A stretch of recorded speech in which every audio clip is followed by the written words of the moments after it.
Hi guys, welcome to our channel mister Sisindri. Bigg Boss Telugu season 8 నుండి తాజాగా రేపటి ఎపిసోడ్కి సంబంధించిన ప్రోమో విడుదల అయ్యింది. ఆ ప్రోమోని ఒక్కసారి చూస్తే బిగ్ బాస్ హౌస్లో సర్వైవల్ ఆఫ్ ది టాస్క్ జరుగుతున్న సంగతి తెలిసిందే. ఇప్పటికే 3 ఛాలెంజెస్లు పూర్తి అయ్యాయి. ఆ తర్వాత బిగ్ బాస్ హౌస్మేట్స్కి మార్నింగ్ మస్తీ అంటూ ఒక టాస్క్ ఇవ్వడం జరిగింది.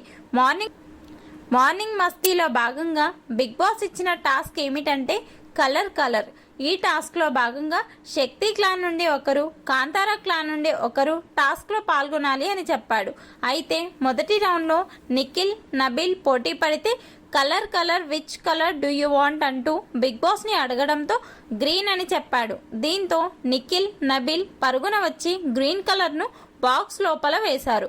ఇక నబీల్ ఈ రౌండ్లో ఓడిపోవడంతో బిగ్ బాస్ నబీల్కి ఒక పనిష్మెంట్ ఇవ్వడం జరిగింది. అదేంటి అంటే స్విమ్మింగ్ పూల్లోని వాటర్ను బకెట్లోకి వేయాలి అని చెప్తే నబీల్ చాలా హ్యాపీగా ఫీల్ అయ్యాడు. ఆలోపే బిగ్ బాస్ బకెట్లో నీళ్లు స్పూన్తో నింపాలి అంటూ మరో ట్విస్ట్ ఇచ్చాడు. ఆ తర్వాత పృథ్వీ, ప్రేరణ టాస్క్ ఆడితే బ్లూ అంటూ చెప్పడంతో ప్రేరణ టాస్క్లో గెలిచింది. దీనితో సీత పృథ్వీకి అమ్మాయిల డ్రెస్ వేసుకొని వాక్ చేయాలి అని పనిష్మెంట్ ఇచ్చింది. దీంతో పృథ్వీ అమ్మాయిల డ్రెస్ వేసుకొని ర్యాంప్ వాక్ చేస్తూ అలరిస్తున్నాడు. దీనిపై మీ అభిప్రాయాన్ని కమెంట్స్ రూపంలో తెలపండి. మరిన్ని బిగ్ బాస్ అప్డేట్స్ కోసం మన ఛానల్లో చూస్తూ ఉండండి. Please subscribe our channel mister సిసింద్రి.